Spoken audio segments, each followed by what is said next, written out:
All right, guys, welcome back to the Multiverse of Geekdom Jedi Academy. I am Jedi Master Tuck. I have with me Noah and Frito Bandito, Mr. Jason down there. And we are going to be talking about the first 5 episodes of Bad Batch and going through some of the character design changes. So stick with us, guys. We'll be right back.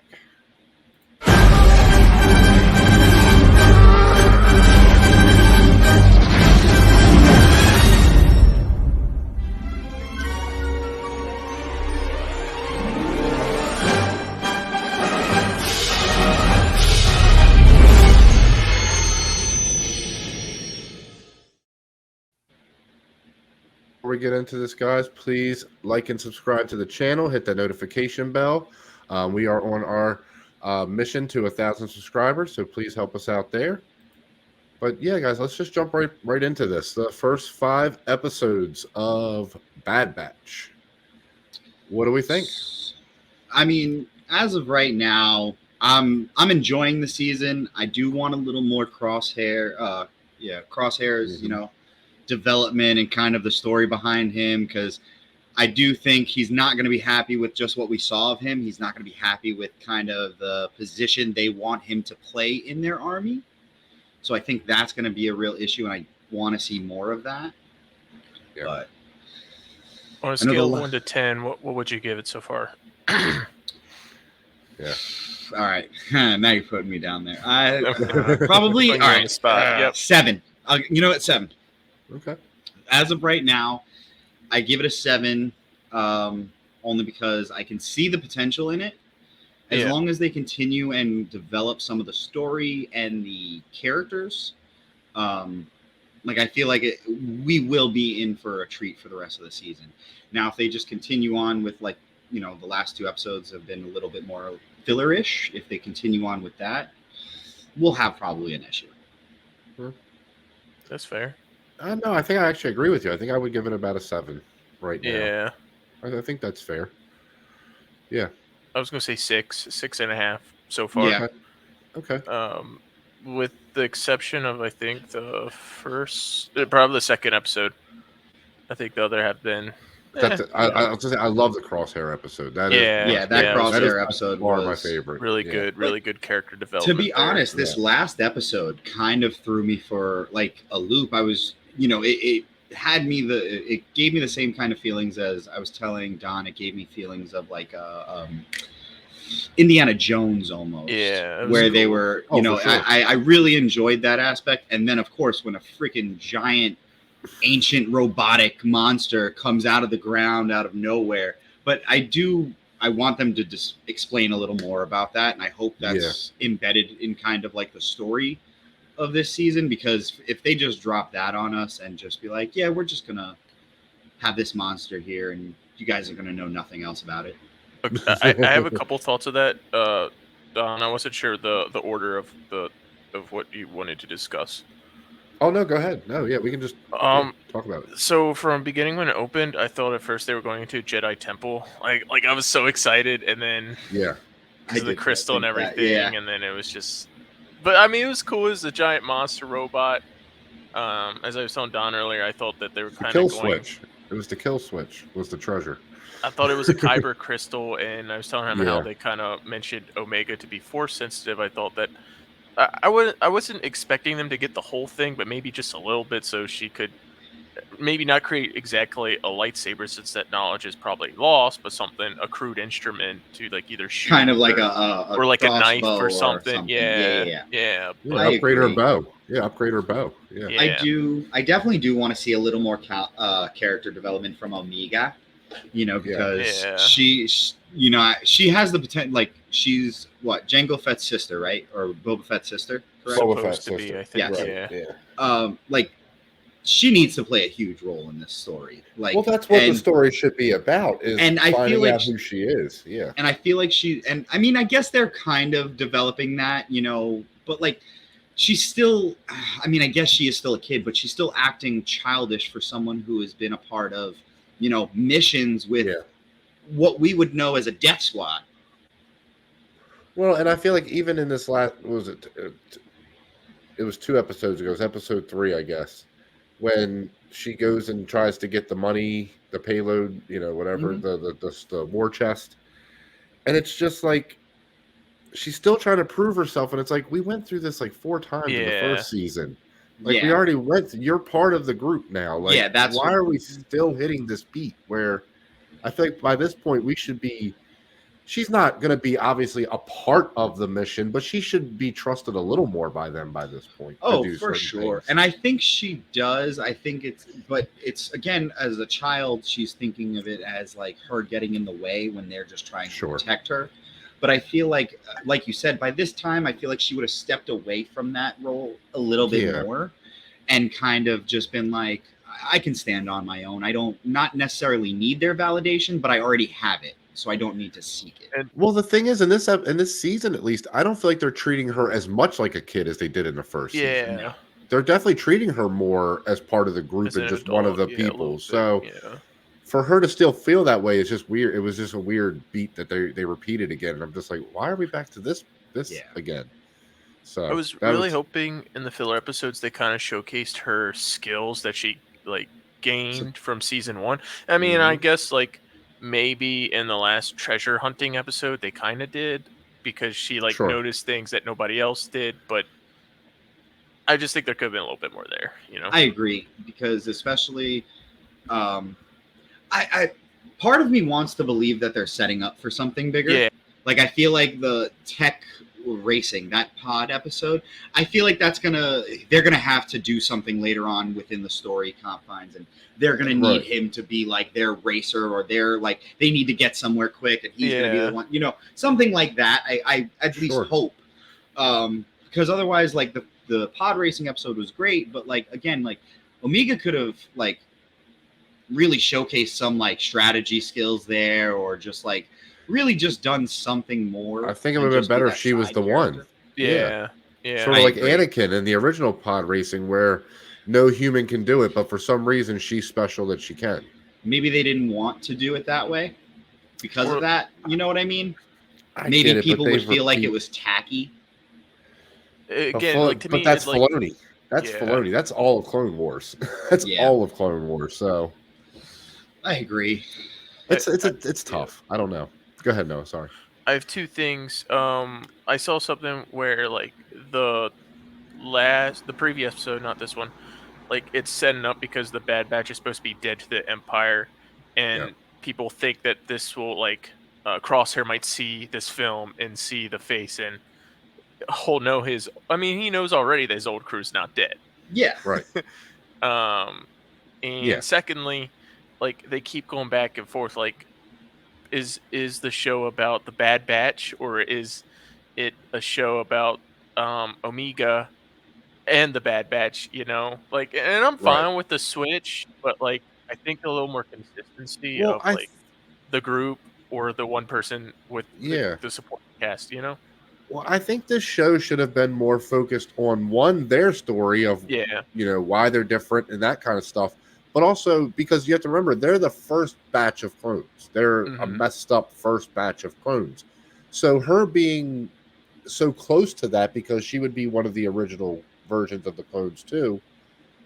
I would think that their stories would almost parallel or at least be similar enough where they could weave them in and out. And those would be the two storylines that we follow is who is Omega, who is the Bad Batch, what makes them special. That would be to me the more compelling storylines to go with.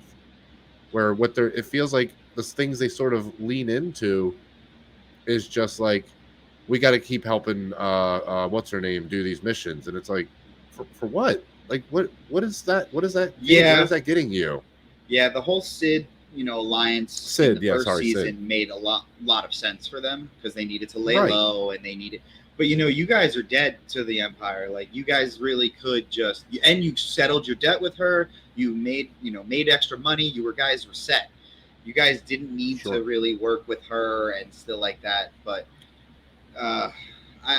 because like I said, I don't understand that relationship either and why they're holding on to it. They might have a reason that we just don't see yet, and I hope it comes to light because otherwise, like I said, I just don't understand, like you said, why they're still hanging around. I think there. she'll betray them.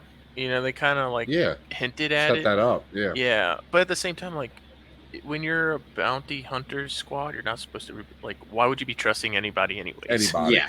anybody. Yeah. So I mean, but also No, like I that's feel true. like Omega coming to the like group, she kind of softened them up a lot. yeah, Sure, Like, sure. so I feel like that's kind of their semi reasoning, but also again, like I said earlier, like they're a death squad essentially. Mhm. Like these are the guys Yeah. you send in to get anything done. Like, so part of me also isn't buying it. Right. And again, it just feels so wasted because if they're not dead, or if they don't die in this series, yeah, okay, the Bad Batch. I know we're still almost 20 years before, but where are they at during the rebellion? Wouldn't you have these yeah. guys on your side? Yeah. Wouldn't you want these would be the first people you would go find? Like, we want you guys to destroy the Empire with us. Like, you would find these guys. So it's weird. That So stuff is always weird for me. they're either going to drag this out for a couple more seasons, or at this end they all die, or somehow they explain Sure. why they weren't part of the rebellion. You know? I mean, they could do a crazy twist and, you know, they end up being wherever Ezra is from Rebels. Yeah. They could, you know, throw that out there and whatnot, but who the hell knows? Because I do feel like you said, like they should be around somewhere. If they're not dead, they're, you know, they would be a part of the action in some way. Some way, yeah, absolutely. It's weird. Or it's they very fake weird. their own deaths again, you know, or somebody on their squad dies, and then I mean, but they already did that, so like But I was gonna say, don't yeah, know. yeah, they've already done that, and on top of that, like I feel like we would have seen them in scenes like in Rebels where you had old Rex. Like I feel like they would have met up with old Rex for sure and just been like, all right, we're sand people now. We're just gonna chill out on the dunes with you and just. Well, Rex is in episode 6 on Endor. Rex is there. That's right. It has been confirmed. So there in the one scene where they're shooting the bay the door that's like covered up in the woods. Mm-hmm. The stormtroopers come around and there's a bunch of rebels in the woods, and there's a guy in front with the big white beard. That's Rex, because that's why in Rebels he has the big white beard. Yes, because that's been. Who was Rex with in Rebels? I forget. It was another commander, wasn't it? Was it Cody? He was with. Was it Cody or no? No, he wasn't with Cody, but he was with. Oh shoot! Fives was there, and somebody else. They were on their makeshift AT. Yep. Right. That weird, beetle-looking. Yeah. Yeah. I can't remember. It was Fives and somebody else. I can't remember now. Yeah, but even Cody. So that's one thing I did want to talk about is this is what changes Cody's mind of it, that we see Cody have the change. Like, yeah, this is not what we're supposed to be doing. Mm-hmm. And he sees the stormtroopers being brought in after they saved the day, and he was, told to kill that person, and he was like, I can't do that. That's not what we're here to do. But I also think he got through to Crosshair. Yeah. See, I think the main reason how we know that is he didn't go back to the Empire and be like, well, Clone Force 99 is still alive. Yeah. They're still out there. Because, I mean, he very easily could have done that, and they could still be on the hunt for them, still know that they're alive. But for some reason, he's chosen to keep that information to himself. And I feel like it's going to be so that he can go back to them. I eventually think he's going to. Well, I don't know if he feels that way yet, but I think he still feels that they're his brothers, his real brothers out of everybody. So he's not going to turn on them just to do it. Because he definitely doesn't fit in with the norms. Right. Yeah. Right. Yeah. He definitely doesn't fit in with them. Yeah. And that's what I think is ultimately going to push him away is the new group of stormtroopers coming in, and it's not clones anymore. Yeah. So. No. I think that's. Yeah. Do you guys think we'll see Cody again? Yeah. Yeah. He's too big of a face not to, Yeah. So. He's for one of the sure. favorites from Clone Yeah, Wars for Cody, sure. Yeah, Rex, so like they'll always try and I feel like weave those guys into the story wherever they can, canonically at least. I wonder Yeah. what his story is going to be too, because like you said, we only see Rex in the later like movies he's and gonna episodes join. too. So He's gonna join with them, I think, for a couple missions. I hope so. Yeah, he's and gonna then maybe join they'll with them. kill him off, and that's how they explain him not in the Right. later. That makes That sense. could be. Yeah.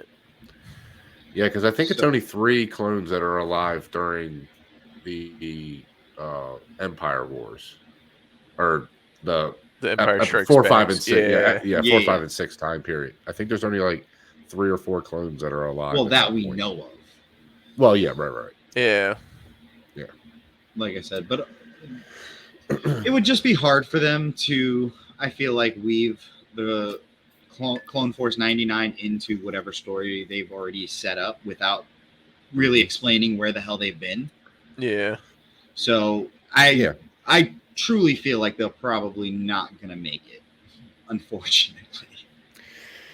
I don't Never think know. so. I mean, you're not going to kill off again a cash cow No. and a bunch of people's favorite, like new favorite characters. You know, I don't see them killing them off unless they plan on introduce like a new clone series or another animated series.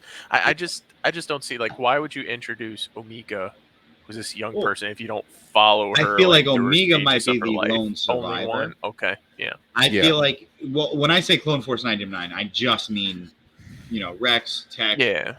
Crosshairs, to be honest, I feel like Crosshairs might survive. But I Yeah. think that Hunter, Tech, Echo, and Rex might end up eating it at the end.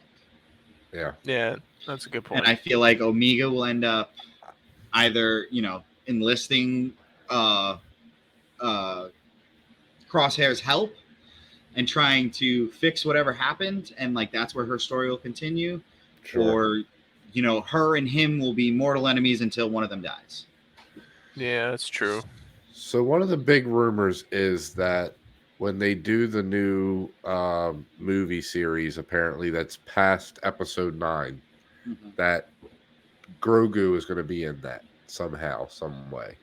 Do we know how big of a time jump there is, or do we know? Well, it's at least 20 years, because it's 20 from where we are right in Mandalorian to the end of episode 9. It's 20 some years. So I want it to be a little bit, especially if Grogu's going to be in it. I would like it to be a bigger. Oh, I'd like it to be more, because I don't want to see more of Baby. Yeah. Yeah. Right. No. I'm with you on that part. What I was getting to though was, do we think because Boba Fett is in this time period of Mandalorian and everything, and since Omega is a direct, copy of him, basically just a female version, are we going to get her going forward in like the Boba Fett series, Mandalorian series, something like that? If she survives, obviously. I could see it. It might be hard though, because like she has no ties to anything Mandalorian. She has no, nothing. She barely knows probably anything about. You're right, but from what we've seen, from what we've seen, she has. What if she's the armorer? Or what if she's part of Bo-Katan's group? I guess you have a point there, because there's so many people. I guess they could write her in as, because we've never seen their faces. Right. So it would be easy to do. Yep. Unless maybe she learns about her heritage, who her father is, and she goes looking for it, and she runs into Bo-Katan, and Bo-Katan's like, join us. Yeah, that could happen. Yeah, because it's similar to Boba Fett's story in the sense that Boba Fett joined as a kid with Bosk and all the bounty hunters in Clone Wars, and learned how to be a bounty hunter through them. It would have to be pretty soon, though. Well, she's learning right now from the clones. Well, this is her but I teachers, feel like, but he was a part of them from a young age. I feel like the older she gets, about the same age. They were about the same age. Well, because that's right what I'm saying. It would have to be very soon within her life that she ends up going there for that to actually happen. Well, Boba Fett doesn't find his father's armor for a while. I think he's in his 20s when he finds his father's armor and actually becomes Boba Fett. So, I mean, they could, like I said, she could get armor from somebody as a Mandalorian if she. What I'm saying is, let's say they die, and because they die, she learns somehow about her heritage and then goes to look for the answers there. But she already has the training as far as fighting and stuff. So, Bo-Katan's like, just help us out. You have the blood in you. We might as well use you. Yeah, I don't think that's as far-fetched as I thought. They could easily write her in now that I think about it a little bit more, yeah. And I mean, that's a way to kill off the Bad Batch and keep her around and then be able to use that character in the future. As a bigger reveal later, draw people back in. And you made a good point about it, especially with Mandalorians. We haven't seen a lot of faces, so it could be anyone. And she would be the same age as Boba Fett, so she's a little bit older of a woman, but not she's not too old. He's about what 45. Do you think 50 they would have told her because they've already met within the Boba Fett series and in the Mandalorian series? Boba Fett and God damn it, now I'm blanking on her name. You just said her name. Bo-Katan. Omega? Bo-Katan, thank you. Yes, Bo-Katan. Oh, if she went to Bo-Katan, the first time they met. Do you think that she would have mentioned something to Boba Fett when they met, or do you think she would just hide it? Well, she might not know. She might not know the whole story. She might just know that Jango Fett's her father. That might be all she knows, and she's trying to find out more information. Or again, it's how it's explained what she knows, what she doesn't know. I mean, I guess is where you would go from that point. Because in the first season, the Kaminoans, sorry, Noah. In the first season, the Kaminoans, the woman and that guy keep talking about how she's very important. Yes. Yeah.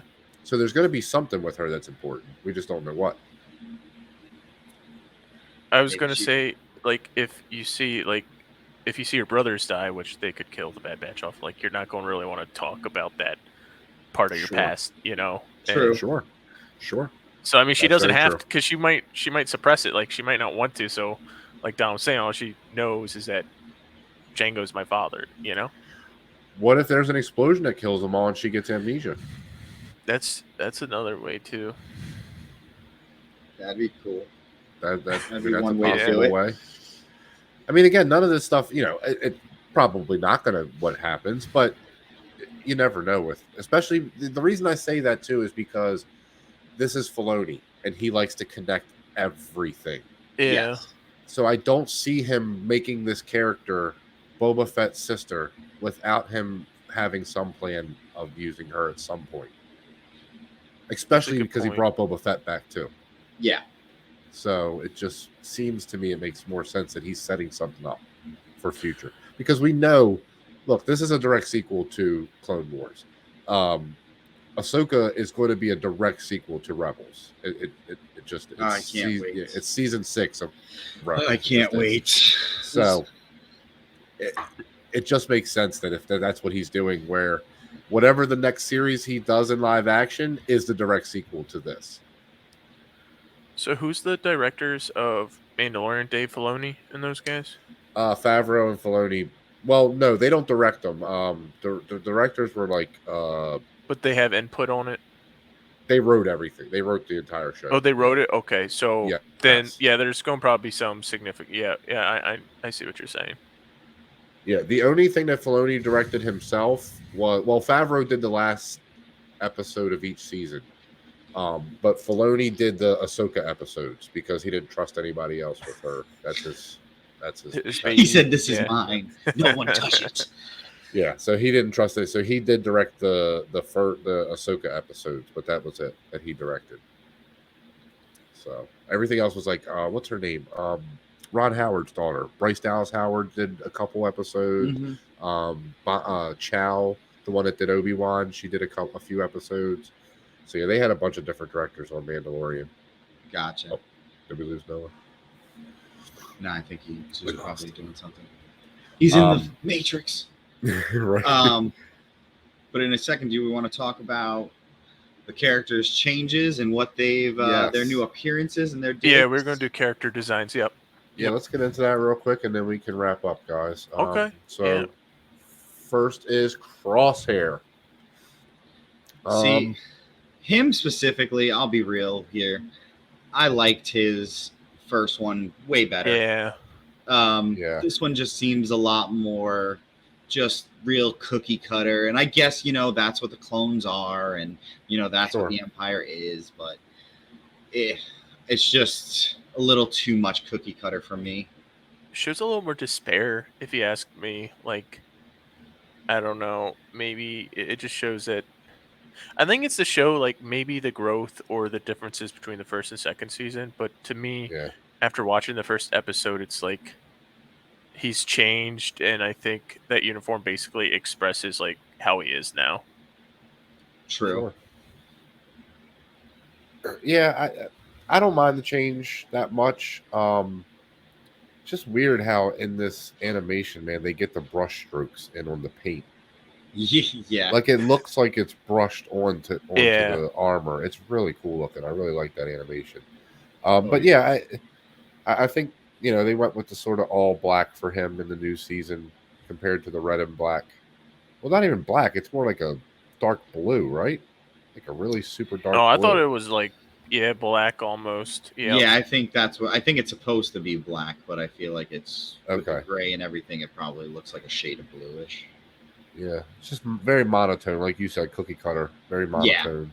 Yeah. So, all right, next is Wrecker, who looks cool no matter what. I mean, he's very true. But I do like the new digs on him. It looks they all do end up looking a lot more just ragtag and not as uniformed. Yeah.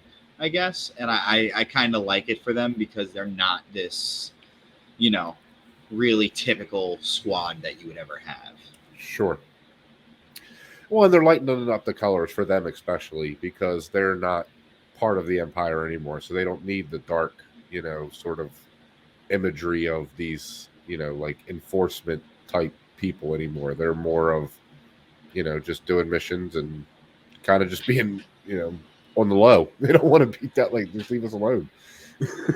I was telling Don before the show, like, to me, it's kind of like they're trying to blend in more and like be dissociated from the Empire. And I think these changes kind of reflect it a little bit. You would think, though, if you were trying to hide from the Empire, you would change your helmet. Yeah. Like, none of them have changed the look of their helmets. And that's the one thing that I'm like, come on.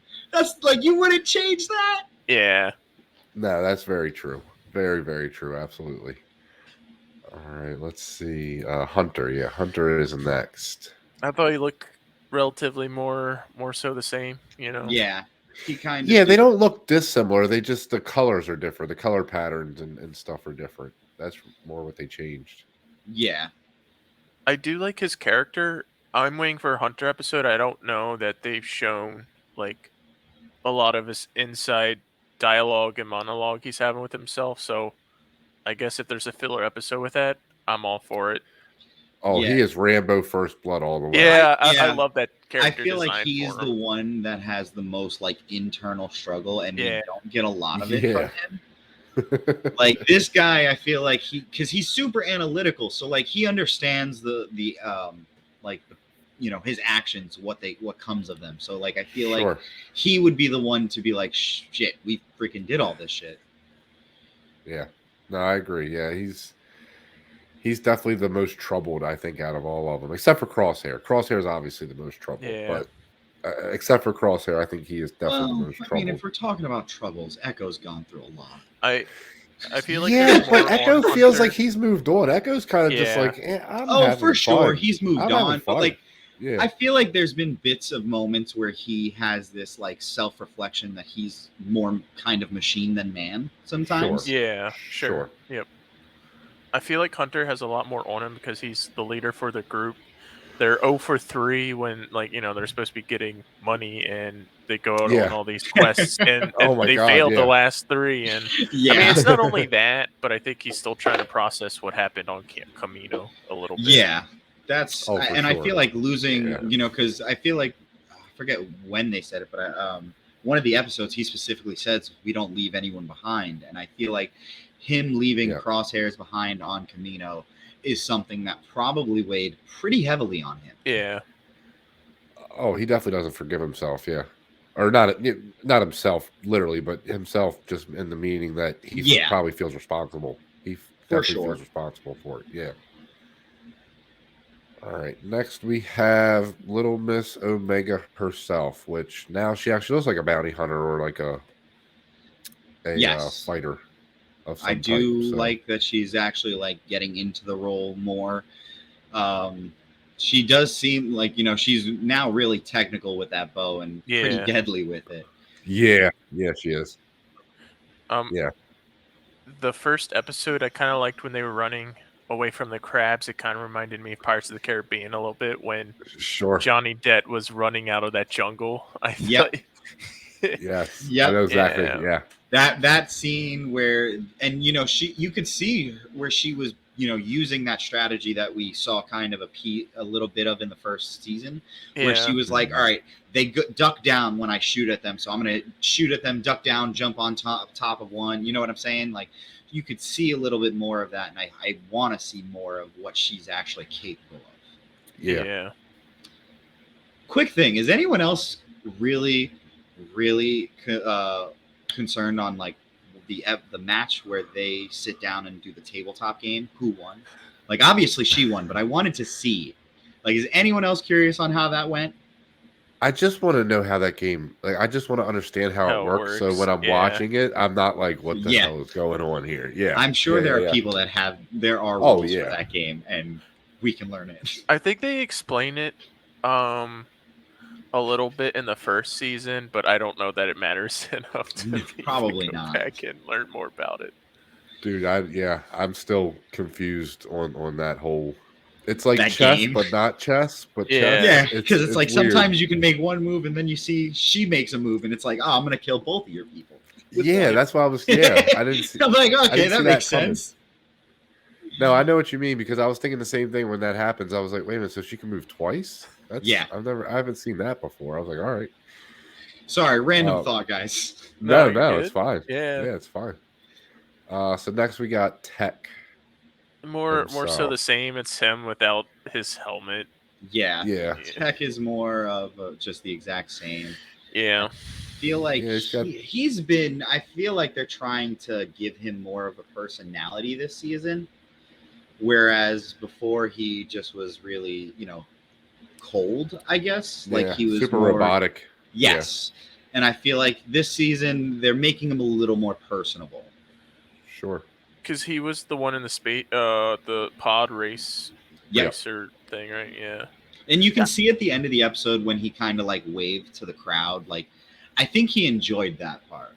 Yeah. And I mean, I guess I didn't like it, but I guess it was important because it did add a little bit to his character arc. So, Yeah. Sure. Yeah, it's a fun episode. It's just, to me, like I said, I think for me, it lands in the spot of, but what do we need it for? Yeah, like, why do we care? I think right. I want it to be explained, and I really think it will be.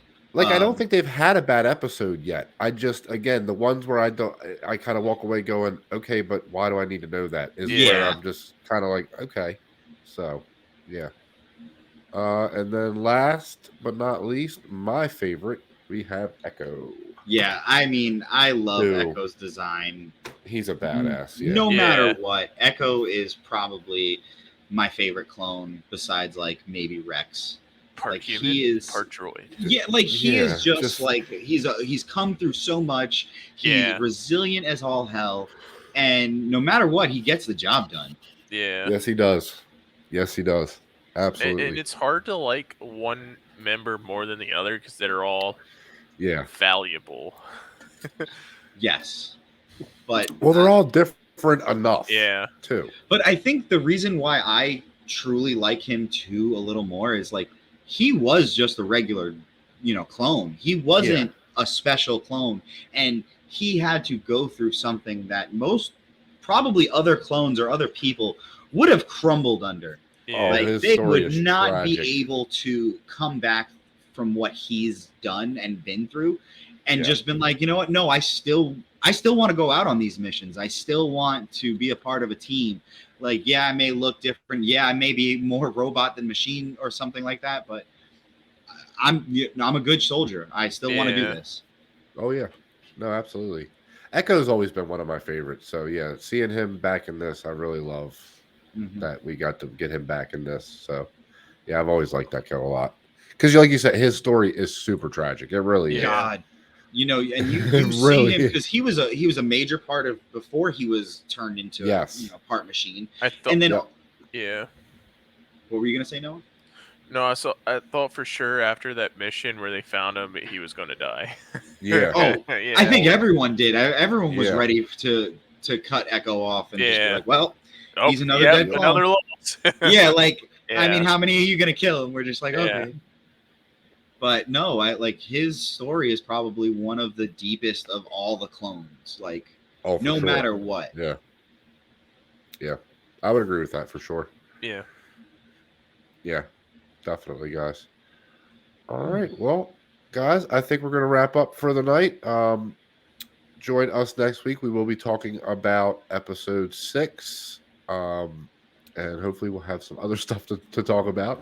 But again, guys, please like and subscribe to the channel, Multiverse of Geekdom. Join us on our mission to 1,000 subscribers. Hit that like and subscribe button for us and the notification bell. Yeah, guys, where can they find you guys at? Anything yet, Jason, on your end or Noah? No, nothing yet, but I just want to do a shout out. Thank you guys all, people that have subscribed, my sisters, Lola and Hula, everyone that has been helping me help you guys and help this channel. I just want to appreciate all of you. Absolutely. Yeah, I just do this for fun. I just enjoy being here. This has given me something to do. Enjoyed talking to all you guys. So it's been a lot of fun. And I was going to say, if there's a way for people to leave comments about what they would like us to discuss. Yes. Always open guys, to topics absolutely. for the next shows. Leave comments in the on the video itself, but also in the Multiverse of Geekdom Facebook page, guys. You can go over there and leave us any questions you have. So again, guys, I'm Jedi Master Tuck. For Noah and we got Padawan Frito now. Oh yeah, Padawan Frito. Awesome. Guys, again, also please check out the other channels on the Benverse that we have joined with to honor our friend Ben Rayner. Please go check out all of their stuff. Some really cool stuff going on at all their channels, guys. But till next time, may the force be with you guys. See you guys later.